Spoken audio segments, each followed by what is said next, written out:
Glória a Deus por esta manhã tão linda.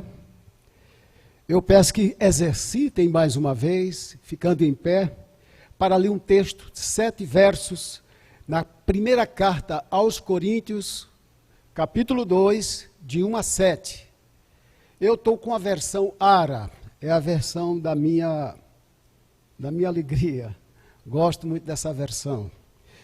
Eu, irmãos, diz Paulo, quando fui ter convosco, anunciando-vos o testemunho de Deus, não fiz com a ostentação de linguagem ou de sabedoria, pois decidi nada saber entre vocês, a não ser Jesus Cristo e este crucificado. E foi com fraqueza, temor e com muito tremor que estive entre vocês. Minha mensagem e minha pregação não consistiram de palavras persuasivas de sabedoria, mas consistiram de demonstração do poder do Espírito, para que a fé que vocês têm não se baseasse na sabedoria humana, mas no poder de Deus. Entretanto, falamos de sabedoria entre os que já têm maturidade, mas não da sabedoria desta era ou dos poderosos desta era, que estão sendo reduzidos a nada. Ao contrário, falamos da sabedoria de Deus, do mistério que estava oculto, o qual Deus preordenou antes do princípio das eras, para a nossa glória. Abençoa a tua palavra em nome de Jesus. Podem sentar, amados. Glória a Deus. Estamos diante de muitas informações. Pastor Flávio comentava ainda há pouco lá no gabinete dele, que muito diferente de 1990, que se falava em comunicação avançada, hoje, 30 anos após, nós o que dissemos aqui, agora mesmo nesse instante, eu posso estar sendo visto nos Estados Unidos, no Japão, e qualquer acontecimento lá, alguém pode mandar, em tempo simultâneo, a reportagem desse fato. E por isso, muita gente tem confundido os termos sabedoria, conhecimento e inteligência. Nesta manhã nós vamos tratar da sabedoria como se houvesse uma dualidade. Sabedoria divina. Esta é a única sabedoria. E a sabedoria humana. A humana bebe da sabedoria divina. E se não beber, é a sabedoria louca, ineficaz. Toda sabedoria que se opõe à palavra de Deus, ela é vã. Toda sabedoria terrena só tem valor se vier de Deus. Essa é que é a verdadeira sabedoria. João Batista, ele foi uma testemunha de Jesus. João Batista. Ele nasceu segundo a sabedoria de Deus, filho de sacerdote, de uma mãe que era estéril, mas que veio a dar à luz a um menino. Um nome totalmente diferente, João, nasceu para ser testemunha de Jesus.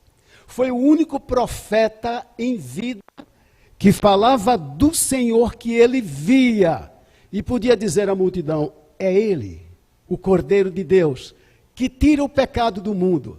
E Jesus sobre João disse que ele era, dentre os nascidos de mulher, ninguém havia maior do que João.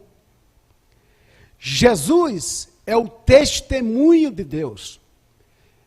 João Batista apontava para Jesus e Jesus é o testemunho de Deus. Não temos outro. Ele é o maior, ele é o único, ele é o caminho, a verdade e a vida. E ninguém vai ao Pai a não ser por ele. E nós, os cristãos, somos suas testemunhas, constituídas pelo seu poder, quando o Espírito Santo veio sobre cada um dos que creem, daqueles que creem no seu nome, e por causa disso se tornaram filhos de Deus. Somos testemunhas. Uma testemunha só tem valor se ela testemunhar, irmãos. Assim como já disseram da igreja evangélica, uma igreja é evangélica se ela evangelizar. Uma pessoa é testemunha de Cristo se ela testemunhar. Por isso que o nosso testemunho é firme, o nosso testemunho tem que ser bom. Eu queria lhes mostrar agora exemplos de fé num período de crise. Nós estamos numa crise agora. Estamos experimentando uma crise sem precedentes. Mas eu queria falar de 4 personagens que eles tiveram crises, cada um deles uma grande crise, e a crise, por causa da fé de cada um deles, tornou-se em momento de prosperidade, de vitória. Venceram guerras, venceram dificuldades, transformaram-se nas suas vidas. O primeiro deles foi Abraão, o primeiro patriarca que a Bíblia fala, aquele homem que creu em Deus. Olha a sabedoria de Deus na vida de um homem, como é que ela funciona. Vai comparando com a tua vida. O homem, 75 anos, não tinha filhos. A mulher lindona, mas era estéril. E ele queria ter um filho, e Deus sabia disso. Mas Deus chega um dia para ele e fala: sai do meio da tua parentela e vai para um lugar que eu te mostrarei. E ele vai. Alguém poderia dizer que era louco. Deus pode fazer isso com você hoje, hein? Está fazendo com a irmã Lúcia, volta para casa. Aí lá vai ele. Quando ele vai, no caminho Deus faz promessas para ele. Ele viaja 693 quilômetros de Harã a Hebrom. Mas antes disso, ele sai com seus parentes, com Ló, e acontece que depois se separam. Ló vai para uma região muito fértil, do Jordão. Depois se sabe da história que ele fica numa cidade, Sodoma, que deveria ser destruída. E Abraão vai seguindo, enfrentando guerras, enfrentando as dificuldades. Primeiro foi a briga dos pastores de Ló, mas o que eu quero chamar a atenção é que Abraão chegou um momento que, não obstante a sua riqueza, ele passou por um período de fome. Gênesis 2:10. Fome para o pobre é muito comum a gente ver, mas fome para o rico. E ele sai da sua trajetória e vai para o Egito, porque experimentou um momento de fome. Abraão creu em Deus a ponto de levar seu filho para o Monte Moriá, e Deus queria seu filho, e ele pegou um cutelo, sabe lá como estava seu coração, e Deus disse: dá-me teu filho, e ele levantou o cutelo. Deus interrompeu dos céus, diz, um anjo falou do céu. Quem escrevia gostava de falar o anjo, mas o anjo fala assim: agora sei que tu creres em mim, porque não me negaste o teu único filho. E isso foi imputado por justiça, e Abraão se tornou o grande patriarca. Ele é pai daqueles que seguem o judaísmo, o cristianismo, o islamismo, são todos filhos de Abraão. Mais tarde teve os filhos de Quetura, que dizem que Quetura e Agar é a mesma coisa, mas parece que não há embasamento bíblico para isso. Quetura pode ter sido uma das concubinas, ou uma nova concubina de Abraão, da qual teve 6 filhos. É interessante falar sobre esse patriarca. Ele era forte em tudo. Irmãos, ele tinha 75 anos, foi pai aos 100 anos. Depois, Sara morre. Sara era mais nova que ele, 10 anos, morre aos 127, logo ele tinha 137, ainda se casa com Quetura, ainda tem 6 filhos, 137 anos. Era forte até na virilidade. Mas a prova de Abraão foi o desafio da fé. Na sua crise, ele ouviu Deus. Na sua crise, ele foi fiel a Deus. Porque a sabedoria de Deus é assim, você não vai buscar lógica humana, você não vai buscar fundamentos humanos. Nós não andamos por vistas. Jovem aqui nessa igreja, cantei muito esse hino. Não andamos por vista, não, pelo seu amor. Nós andamos pela fé, movidos pela fé. Então, numa crise que possa abalar a estrutura do cristão que tem fé, que é testemunha do poder de Deus. Temos que testemunhar de Deus em qualquer circunstância. Porque quando fazemos isso, não fazemos segundo as nossas forças físicas. Fazemos isso por causa da fé de Deus. Ele que deu essa fé, essa força, esse poder está em nós. Não é nosso, vem de Deus. Mas com isso que vem de Deus em nós, podemos todas as coisas naquele que nos fortalece. Então não há crise para o verdadeiro cristão. Porque o verdadeiro cristão não é dono de si próprio. Ele tem um Senhor. O verdadeiro cristão já se entregou a Deus. Quando a gente vem aqui e entrega a vida a Jesus, é de verdade. O verbo é entregar. Não é mais nossa. Agora somos dele. É ele que é Senhor. Nós planejamos. Viu o que a Lúcia falou? Em setembro, vi que o Senhor estava falando comigo. Isso dá certo, essa viagem vai dar certo. Amém? Quem sabe que ela vem aqui fazer ainda uma série de conferências, depois que chegar em Salvador. Né? Crise também teve Isaac. Interessante que Abraão passou por uma fome.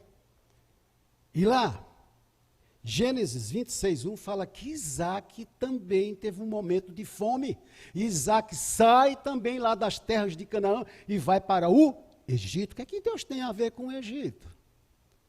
Volta para o Egito. Num período de crise, Isaac, ele casa-se com Rebeca, um casamento lindo, não dá tempo de falar sobre tudo isso, ficou rico, mesmo Abimeleque, que conhecia o pai de Isaac, Abraão, perseguindo Isaac, os seus homens de Abimeleque entulharam postos de Isaac. Sabe o que Isaac fazia? Porque sabia que ele era filho da promessa, eles entulhavam um posto. Certamente os pastores de Isaac, os servos, diziam assim: ô Isaac, vamos para a guerra, temos que enfrentar esse negócio. Seu pai era de guerra. Ele dizia: não, vamos embora, pega as tendas e vamos embora. Aí ia para outro lugar, chegava lá, um posto entulhado, ele ia lá e cavava o poço, saía água, os servos de Abimeleque vinham e entulhavam o posto novamente. E agora, vamos enfrentar? Não, vamos embora. Irmãos, o cristão tem essa vocação. Não foi chamado para fazer guerra, para ser ativista, para... Não, comigo é assim, não, levou aqui, eu dou aqui. Não é nada disso. Nós somos chamados para sermos humildes, mansos, porque somos testemunha de Jesus Cristo de Nazaré, que ele, mesmo sofrendo, ele não, sendo ultrajado, não ultrajou ninguém, não disse improspero. Isso é ser cristão. Quem não quiser, amados, lamentavelmente, eu lhes digo, não há alternativa. Este é o nosso Deus, essa é a sua sabedoria. A sabedoria de Deus age assim. E quem não quiser essa sabedoria está resistindo o caminho da prosperidade verdadeira, porque não há outra prosperidade que não seja espiritual. Nós não nascemos só para ficar neste mundo vil, nós nascemos, e Jesus disse, o que eu te dou é a vida eterna. Ele nos dá vida eterna. Vida eterna é mais do que uma vida sem fim, é uma vida de qualidade, é andar com Deus. É andar em comunhão com Deus. Isaac era um homem de Deus. Ele foi para um terceiro lugar. E chega nesse lugar, diz a Bíblia, lá no capítulo 26, que ele fura o poço, sai a água, porque eles precisavam de água. E os servos de Abimeleque não mais entulharam o poço. Certamente Deus não permitiu. Quem sabe na sua vida você já tem experimentado reveses? Você tem experimentado o que você pensa que é até derrota? Cuidado. Por que a palavra diz em tudo dai graças? Por que diz isso?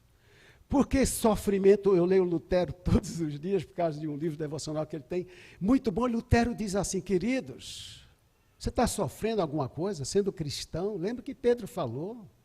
Você não pode sofrer porque você fez mal, você pagou mal com mal, mas se você pagou mal com bem, esse sofrimento é a maneira que Deus, na sua sabedoria, Ele selecionou, Ele encontrou para controlar você, para que você seja dependente dEle. Você tem que se quebrantar diante de Deus. O sofrimento dá graça. Na hora que você der graça, o inimigo vai sair. Porque aqueles homens não foram para o terceiro poço. Por quê? Porque eram bonzinhos, Tiveram peninha de Isaac? Não, porque Deus não permitiu. Chegou a prova de Isaac, ele já passou pela prova. Mansidão. O outro homem foi Jacó. Jacó também passou por um período de fome. Gênesis 41, 57. E sabe para onde ele foi? Para o Egito. 3 vezes aparece Egito. E a Bíblia diz, do Egito chamei o meu filho. Deus tem alguma coisa a ver com o Egito. Há quem diga que o Egito vai se converter 100%. Os árabes se converterão. Já está começando. Já tem pastores árabes. Sabe? Porque a Palestina, Deus disse que dava a sua descendência. Não disse que dava a Israel, não. Dava a descendência. São descendentes de Abraão, aqueles que estão seguindo hoje os Islã. Hebrom, cidade de Abraão, 80% dela é habitada por palestinos ou árabes. O nome ali é Canaã, é o nome da Bíblia. Eu não vou chamar de Palestina, é Canaã. Porque o imperador romano mudou o nome. Botou Palestina, hoje modernamente fala Palestina, mas é Canaã. Canaã foi entregue à descendência de Abraão. Ele é que é o dono dali, o pai da fé. E Abraão foi para o Egito. Quem era que estava no Egito? Um de seus filhos, que vestia a roupa talar. Talar é toga, como fosse toga, que vai do pescoço ao calcanhar, por isso que é talar. E ele bem vestido, o pai o amava, porque o pai sabia que espírito estava em José. O faraó quis dizer alguma coisa bonita, falou, o homem que tem o espírito dos deuses, mas, na verdade, o Espírito Santo só veio habitar em nós quando Jesus o outorgou. Mas antes o Espírito de Deus ficava sobre o profeta, sobre o rei, sobre o sacerdote. E José tinha o Espírito de Deus sobre ele. E Jacó, que também era profeta, Jacó sabia quem era José. Um pai costuma conversar com filhos. Vou ver se abre essa garrafa aqui, que o projeto é para a gente tomar essa água. Com licença, irmãos. Tem que ser um pregador forte.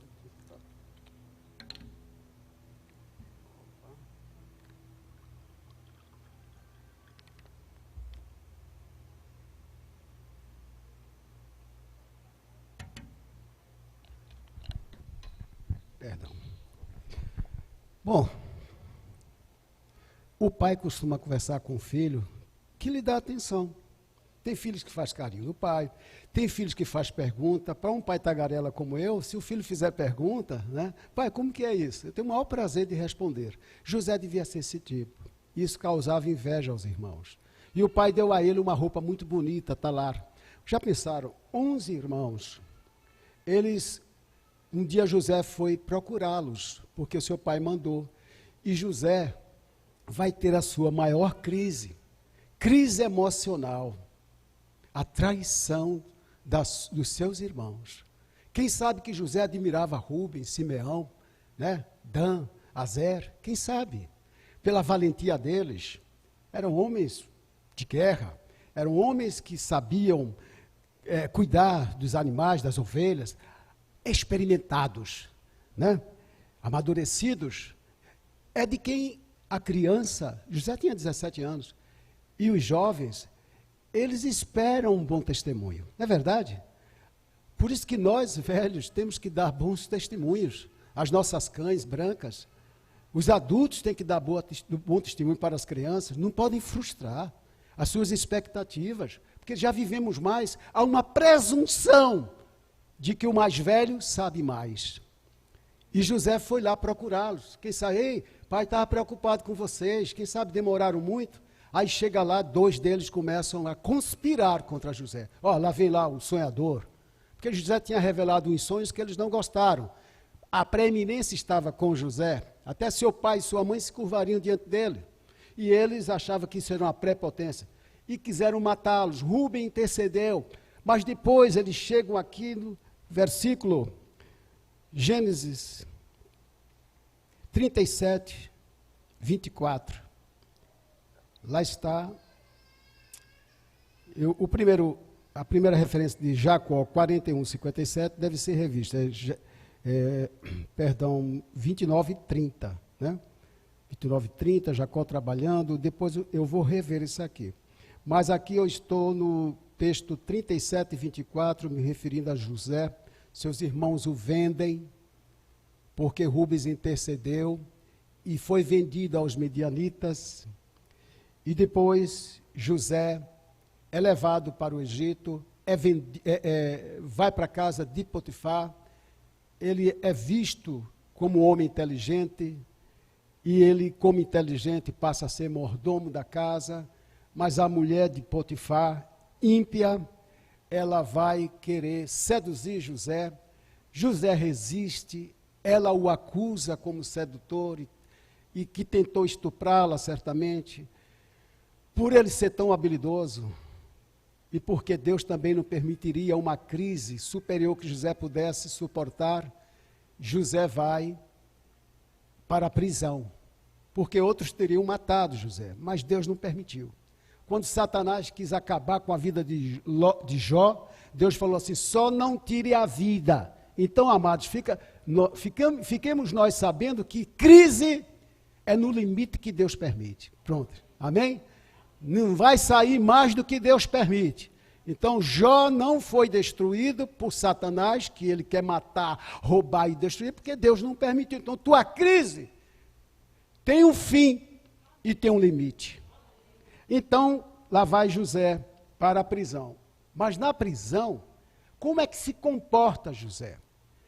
A Bíblia não fala que ele estava murmurando, que ele procurou um advogado para se defender, para acusar a mulher de Potifar, nada disso. Ele fica ali, certamente orando. Mas a sua conduta, o seu testemunho, era tão lindo, que o carcereiro, chefe, o nomeou, outorgou a José o poder, a função de ser seu ajudador. Então José tinha uma certa liberdade na prisão. Era um co-carcereiro.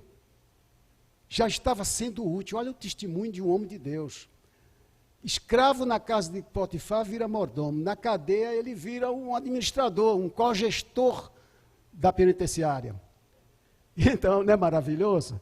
Aí José ali recebe, algum tempo depois, suponho que 3 anos, 2 servos de Faraó, um copeiro, outro chefe, que experimentava o vinho de Faraó para não estar envenenado antes de Faraó bebê-lo, e o outro era padeiro, e tiveram sonhos, e José mesmo indaga: por que vocês estão assim, tão preocupados? E eles falam o sonho, porque o Espírito de Deus estava sobre José. José revela os sonhos e faz um pedido: lembra-te de mim quando você chegar no palácio, porque você vai recuperar, você vai morrer, mas você vai voltar ao seu posto.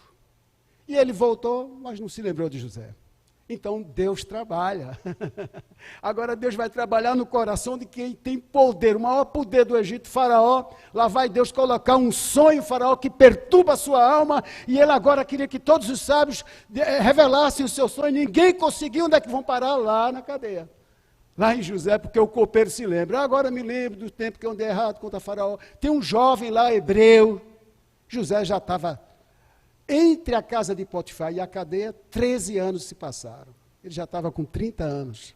E Faraó vai lá, e José revela. José diz que é Deus que vai revelar o sonho de Faraó. E ele revela, assim como Daniel fez com Nabucodonosor. E o que é que acontece com José? Quando o Faraó ouve falar de fome, olha, mais uma fome no Egito, essa fome que vai trazer Jacó, porque seus irmãos vieram procurar comida, 13 anos depois, que venderam o seu irmão. Aí agora José, o Faraó diz: a quem entregaremos? Quem pode gerir esse negócio tão difícil? Não um homem que tem o espírito dos deuses. E José passa a ser governador do Egito. Você viu que a crise de José parece até que foi mais longa do que a crise de Abraão, de Isaac e de Jacó. Mas também nenhum dos outros 3 na terra tiveram uma proeminência tão grande quanto a de José. Foram governador. Ele passou a ser aquele que alimentaria a sua própria família e toda a região. Porque ele soube administrar 7 anos de fartura, segundo o sonho de Faraó, e 5 anos de escassez. Essas crises, pois, foram vencidas por causa daquele que tem o controle do mundo, ele tem o controle de todas as coisas, e Jesus disse que não cai uma folha da árvore sem que o Pai permita. Então não há crise, não há Covid, não há nenhuma desgraça que o demônio, Satanás, queira trazer contra a igreja, contra os filhos de Deus, que não possa ser superada. E não é pela violência humana, não é por sabedoria humana, não é por conhecimento. Aliás, sabedoria é o saber se comportar em cada situação difícil. Isso é que é sabedoria. Sabedoria é ter o pensamento, o discernimento, o raciocínio adequado a cada situação. Por que fulano não veio? Todo mundo está indo, ele ficou para trás. Por quê? Porque é sábio em determinada circunstância. Por que não comprou? Porque é sábio. Por que não caiu naquela armadilha? Porque é sábio. Então, conhecimento se adquire. Conhecimento se adquire através da informação que se ouve, através da análise pessoal, da habilidade de se analisar, de discernir, de comparar e de concluir o que é aquilo, de estudar o estudo escolástico com metodologia científica, isso aí você adquire. Os sofistas entraram na igreja cristã trazendo um conhecimento, pretextando humildade, diz aqui na sequência do texto que nós lemos, e eles eram falsos sábios. Entretanto, expomos sabedoria entre os experimentados, não porém a sabedoria deste século, nem a dos poderosos desta época, que se reduzem a nada. Mas falamos a sabedoria de Deus em mistério outrora oculta. Que mistério é esse? Mistério oculto é aquilo que Deus trouxe através da sua testemunha. O testemunho de Cristo. Queridos, a qual Deus pré-ordenou desde a eternidade para a nossa glória. Então só tem um propósito nós estarmos aqui na terra. Eu sei que tem pessoas apegadas às coisas, sofrem. Eu fui advogado de um caso na Barra dos Coqueiros, que alguém perdeu a vida por R$5, porque ele não perdoou uma dívida de R$5, e o devedor se volta com uma faca e atinge o coração do cobrador por R$5. Perceberam que Abraão, Isaque, Jacó eram nômades? Deus, essa terra nós somos nômades, somos peregrinos, não nascemos para ficar aqui eternamente. Nós nascemos para o louvor da glória de Deus. Nós somos de Deus. O que vale é o que Deus pensa de nós, o que Deus quer para nós. Nós nos apegamos. Tem pessoas que se apegam ao emprego, faz coisas contra o outro, quer ocupar seu espaço, tem um projeto pessoal e é pobre de sabedoria.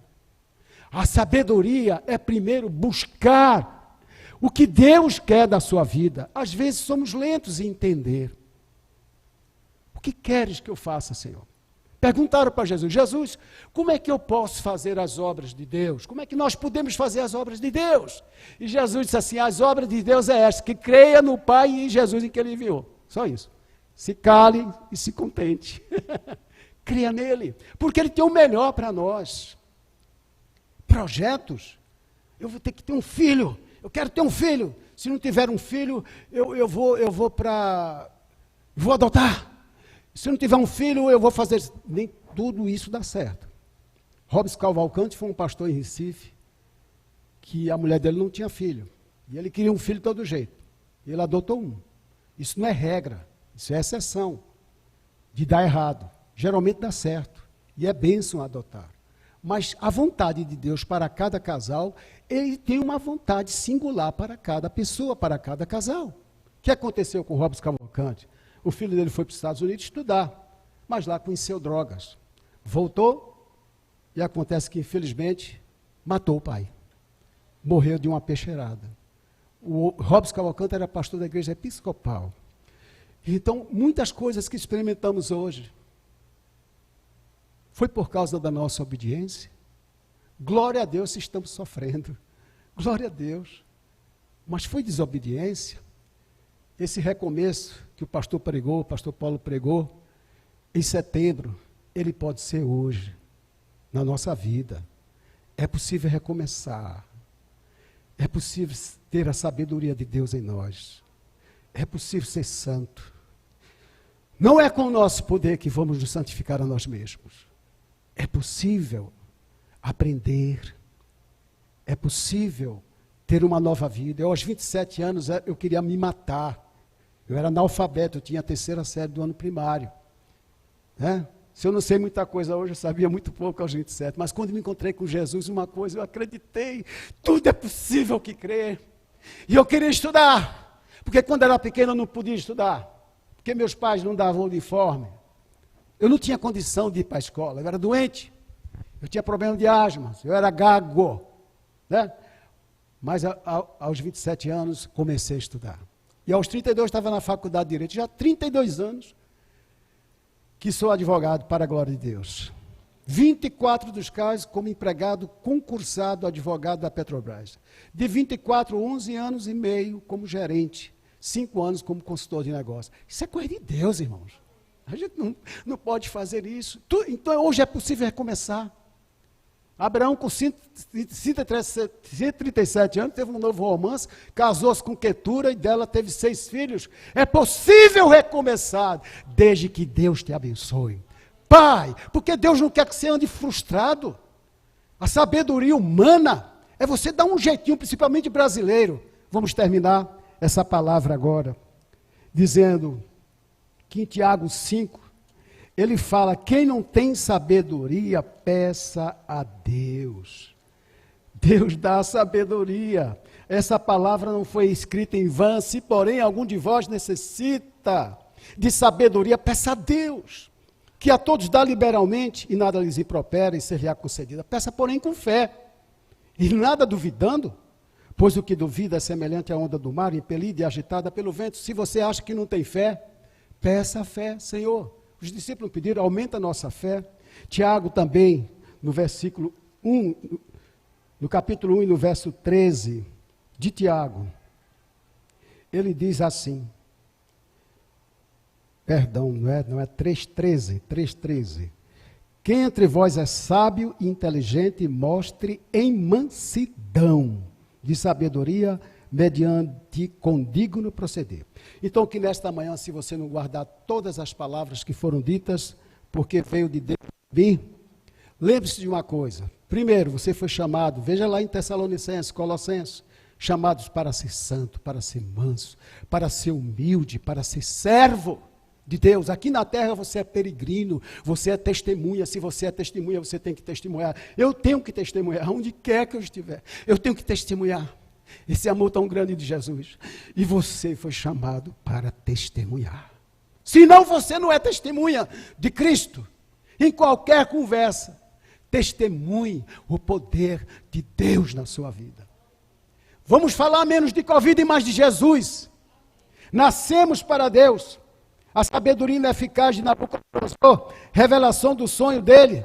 Daniel 24, 25, foi que ele disse, ele me fez pastar como boi. Ficou 7 tempos, eu acho que 7 anos, lá no campo. E ele diz em Daniel 14, 4, 17, que o Altíssimo é o poder, aleluia.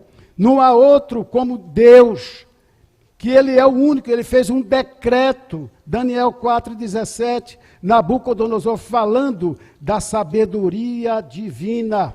Esta sentença é por decreto dos viventes e esta ordem por mandado dos santos, a fim de que conheçam os viventes, que o Altíssimo tem domínio sobre o reino dos homens e o dá quem quer, e até o mais humilde dos homens constituiu sobre eles. Aleluia, glória a Deus. Então nascemos para Deus. Somos de Deus, não há vida fora de Deus. Este mundo é local de passagem, é local de prova. Tudo vai passar, nada é nosso, só a salvação de Jesus não passará e a sua justiça não será anulada, como está em Isaías 51:6. Vamos ficar em pé e vamos orar em nome de Jesus, encerrando agora esta palavra. Pai querido, nós que estamos de pé, suplicamos a Ti que aquilo que a tua palavra, Senhor, lida por nós, não estiver sendo assimilada pela nossa mente e pelo nosso coração. Em nome de Jesus, tenha misericórdia de nossa pequenez e que teu Espírito Santo nos conduza a uma visão clara da tua vontade em nossas vidas. E dizemos de todo o coração: seja feita a tua vontade em minha vida e na vida dos meus familiares. Sejam feita a tua vontade na minha casa e nos meus. Em nome de Jesus, para a glória do teu nome, meu Pai. Amém. Pode sentar, queridos.